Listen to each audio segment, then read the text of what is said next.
Il y a malheureusement énormément de films d'animation qui ont flop juste parce qu'ils sont sortis au cinéma. Comme le film DreamWorks Teenage Kraken Ruby Gillman qui est sorti en 2023 ou alors le film Elio du studio Pixar sorti en 2025. Et je pense même que certains nouveaux films auraient fait de meilleurs scores s'ils étaient sortis sur les plateformes de streaming au lieu de sortir directement au cinéma. Et là, je pense au film Teenage Mutant Turtle qui est sorti au cinéma en 2023 et qui aurait pu avoir le même succès que Nimona qui est sorti sur Netflix en 2023. Car c'était objectivement un très bon film. Et pourquoi de si bons films d'animation arrivent à faire de si faibles scores? Car le cinéma est malheureusement désormais destiné aux suites. C'est-à-dire à tous les films qui suivent le premier film d'une franchise. Coucou tout le monde! C'est Lily. I'm cuter than you, cuter than who, cuter than you.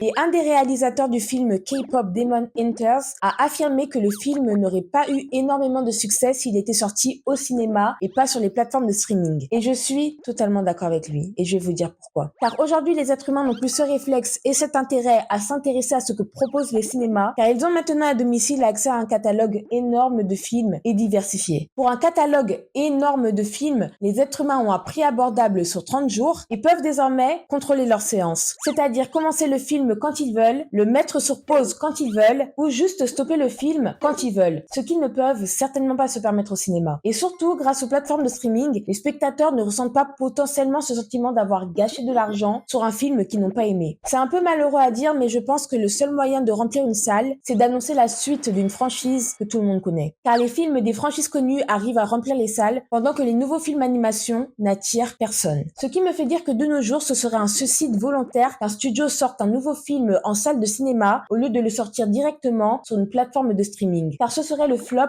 assuré. Lors d'un TikTok précédent, j'ai dit que 2027 serait une année très riche en animation. Car il y a énormément de suites annoncées de nos franchises préférées qui sortiront en salle de cinéma. Des films comme Les Simpsons 2, Vaiana 3, La Reine des Neiges 3, Shrek 5, Spider-Verse et énormément d'autres films animation. Et parmi toutes les suites que je viens de vous citer, vous pensez sincèrement qu'un nouveau film animation inconnu au bataillon pourrait rivaliser avec toutes les suites que je viens de citer? Sûrement pas s'il sort au cinéma. Sur une plateforme de streaming, peut-être, mais certainement pas au cinéma. Mais cependant, je pense qu'une suite du film K-pop Demon Hunters pourrait faire des scores impressionnants si elle sortait maintenant au cinéma. Parce que ce serait une suite et non un premier film. Et toi, dis-moi ce que tu penses des nouveaux films qui sortent directement au cinéma au lieu de directement sortir sur les plateformes de streaming.